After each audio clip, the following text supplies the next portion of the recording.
Yo Kenny basically described in detail what the hell happened with the freaking murder of Big Jook. I don't think that if you saw Big Jook's murder that some bullshit won't happen. The man was too powerful. Everybody who talks about Yo Gotti, they never talk about how integral freaking Big Jook was. He was the ear to the music, the ear to the street. Young Dolph's alleged main shooter was arrested just the other day and is now being tied to the murder of Yo Gotti's brother, Big Jook. And behind the glossy image of the Memphis rap scene, B.O. Lil Kenny was allegedly running loose in the streets, stacking bodies and self-snitching in his music in ways that would eventually circle back on him. The truth behind what finally brought him down is way darker than most people expected. And yeah, we're about to break it all down. Yo, what's good, fam? We about to jump headfirst into some real street drama that's got the hip-hop world buzzing and Memphis feeling the heat. Now, before we take this ride, let me keep it a buck with y'all. Social media's been on fire over footage of B.O. Lil Kenny getting dragged out the bushes by what folks swear was the DEA. But hold up, we gotta separate facts from fiction and truth from pure internet fantasy. And don't get it twisted, this wasn't just some random traffic stop gone sideways. For months now, the street's been whispering that Kenny had Big Jook's blood on his hands. But here's where it gets spicy. Dude been damn near admitting to it in his own songs. No cap. The viral clip shows Kenny getting pulled out them bushes like a groundhog on Groundhog Day. Look at that. Someone yelling for him to come back, saying he about to get bit. Wild. You can hear it clear as day as law enforcement drags him straight out his hiding spot. That boy pregnant. Oh shit, everybody come, they can't do nothing to us. Shit, we chillin'. They can't do nothing to no nigga. Hell no. Now, in the streets, everybody knows getting chased by the feds is no game. But Kenny's situation hit different, mainly because rumors had been floating around for months that he was the trigger man in Big Jook's assassination. Standing just 5 feet 3 inches, barely 120 pounds soaking wet, but apparently moving with the heart of a lion when it was time to put in work. Booking records show Kenneth Mason, B.O. Lil Kenny's government name, was hit with multiple charges. Evading arrest in a vehicle, evading arrest on foot, reckless driving, illegal window tint, and possession of a controlled substance. But let's be real, this story goes way deeper than a couple traffic violations. The real shocker? Kenny was way too comfortable hiding out in those bushes. He even hopped on Facebook later, bragging, "I was comfortable as unanswered in them bushes. They had to drag me out. We was gonna be there till timber waiting on me to surrender." Dude really thought he could wait it out till the coast was clear, but the law had other plans. And this is where it gets crazy. Kenny been telling on himself heavier than a kindergartner caught stealing cookies. 5 police sources have confirmed with Fox 13 that the person killed is Anthony Mims, also known as Big Jook. Now, Big Jook is the brother of rapper Yo Gotti. After Big Jook was gunned down outside that restaurant, right in front of his own mother, Kenny wasted no time dropping a song that had the streets buzzing heavy. In front of his mama, they downed his brother. "We come to get you like bounty hunters." Real talk, those are some dangerously incriminating bars. And notice how he said we, not they. That alone basically places him right in the middle of it through his own lyrics. But what really had everybody shook was how specific he got. Big Jook was, in fact, killed in front of his mother after attending a funeral. And Kenny was rapping about it like he was handing the police a full play-by-play.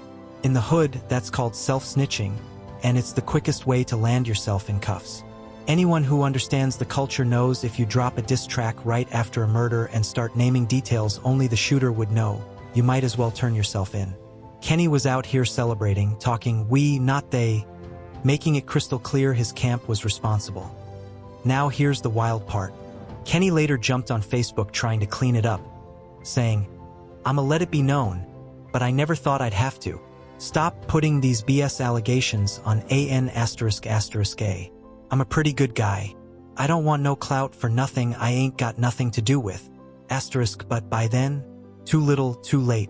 The damage was already done." Now let's rewind and talk about how this whole bloody mess even started. The beef between Yo Gotti and Young Dolph was never just rap. This was deep-rooted street politics going back more than a decade. It kicked off in 2010 with a Thanksgiving weekend shooting outside Level 2 nightclub.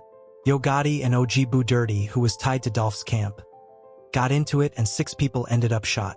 This wasn't Twitter fingers. This was bullets flying in parking lots. What's crazy is one of the names arrested alongside Yo Gotti was Corey McClendon. The same Corey McClendon later charged in Young Dolph's 2017 attempted murder in Hollywood. That alone shows you how deep and long this war really ran. The same soldiers, the same sides, still active years later. And here's where it gets even spicier. Back in 2012, Young Dolph was sitting right next to Gucci Mane when Gucci publicly announced his beef with Yo Gotti. Gucci felt Gotti was biting his wave by dropping a mixtape the same day as his official release. Dolph witnessed that moment firsthand, and that alliance would turn deadly down the line. Over the years, the beef only escalated. Dolph survived multiple attempts on his life, including the 2017 Charlotte shooting where his car was hit over 100 times. Feds later tied that incident back to Yo Gotti's camp, once again pointing at Corey McClendon. At that point, this wasn't rap beef anymore. This was straight-up war. Now let's talk about Young Dolph's murder and Big Juke's alleged role. Dolph's killing in November 2021 wasn't some random act. The street's been saying Big Juke put a serious bag on his head. We're talking about Yo Gotti's brother, the muscle, the connector, the ear to the streets behind the CMG empire. This stopped being about music a long time ago. This was about power, territory, and respect in Memphis. Big Juke wasn't just family. He was the enforcer, handling street business while Gotti focused on the industry. And when Dolph kept disrespecting the name and threatening that empire, Big Juke allegedly made a call that would eventually cost him his life. For anyone who doesn't understand street politics, it's simple. When you put money on someone's head, you're also putting a target on your own, especially if that person has loyal soldiers. Dolph had real ones, and they weren't letting his murder slide. The streets knew about Big Juke's involvement long before police did. In Memphis, word travels fast, and when you're linked to the death of a beloved figure like Dolph, retaliation is almost guaranteed. Big Juke knew the risk, but loyalty and pride pushed him forward anyway. During the trial of Dolph's alleged killers, it came out that Big Juke was making calls and coordinating movements on the day of the murder, basically running point. That made him target number 1. January 13th, 2024. That's when it all caught up to him. Big Juke was leaving Pyron's restaurant, an event center on Winchester near Kirby, when shooters caught him slipping. In his own city, probably feeling safe until he wasn't. The shooting happened in Hickory Hill around 4:15 p.m., broad daylight. No masks, no hiding. This wasn't random, it was a message. 2 men were hit. Big Juke died on the scene, and another victim was airlifted to Regional 1 in critical condition. And just like that, the streets got their answer. Right now, we do have video that we're analyzing, but we don't have a clear suspect identified at this time. But we know that a weapon was used, a firearm was used in this incident. We do feel like the individual that was shot was possibly targeted by the suspect. Memphis police confirmed they had video footage and believe Big Juke was specifically targeted. This wasn't a random robbery or a case of mistaken identity. This was calculated, deliberate, and carried out with precision, the kind of hit meant to send a message to everybody paying attention. What made it even colder was the timing. Big Juke had just left a repass, a celebration of life after a funeral. He stepped outside for a smoke break and never made it back in.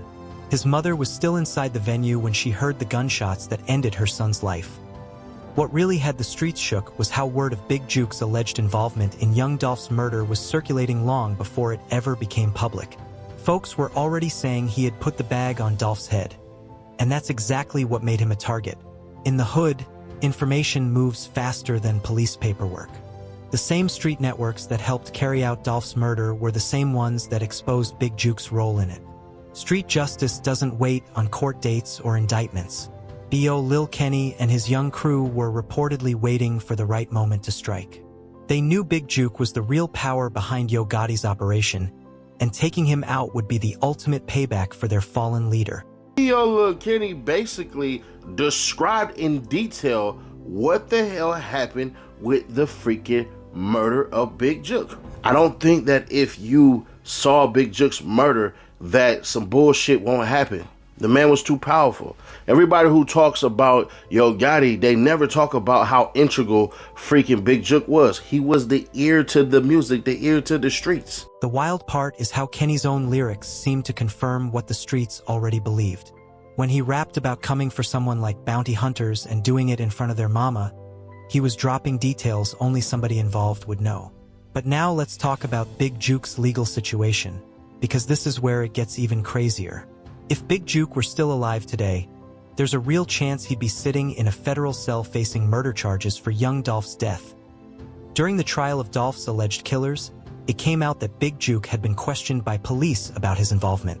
That man was living on borrowed time. Federal investigators reportedly had phone records showing Big Jook was in constant contact with the shooters on the day Dolph was killed. If he hadn't been murdered himself, prosecutors likely would have built a case strong enough to put him away for life. That's the cold reality of street life. Sometimes death comes before a prison sentence. And as crazy as it sounds, Big Jook's death may have spared him what was coming in the legal system. Now let's shift to BEO Lil Kenny and what his future might look like. He was arrested on what appear to be minor charges: evading arrest, reckless driving, possession, with a bond set at just $10,000, which he likely already posted. But don't get it twisted, this could just be the beginning. Kenny reportedly spent an extra 8 hours in interrogation, largely because of the rumors and allegations blowing up online. He even said the internet is a dangerous drug, and in this case, he wasn't wrong. His own social media posts and music gave law enforcement plenty to work with. The feds love starting small and building big cases. They'll grab you on something light while quietly putting together a much heavier file in the background. Kenny's self-snitching tracks may have handed them exactly what they needed. And at the end of the day, this isn't just about revenge or street justice. It's about the consequences of a lifestyle where violence solves everything, until it doesn't. Young Dolph was killed. Big Jook was killed. Now Kenny could be next in line to pay the price. This cycle has already taken too many lives and torn apart too many families. Yo Gotti lost his brother. Dolph's family lost their foundation. And now Kenny's family could lose him to the prison system. So the real question is, when does it end? How many more bodies gotta drop before folks realize this road only leads to death or a cell?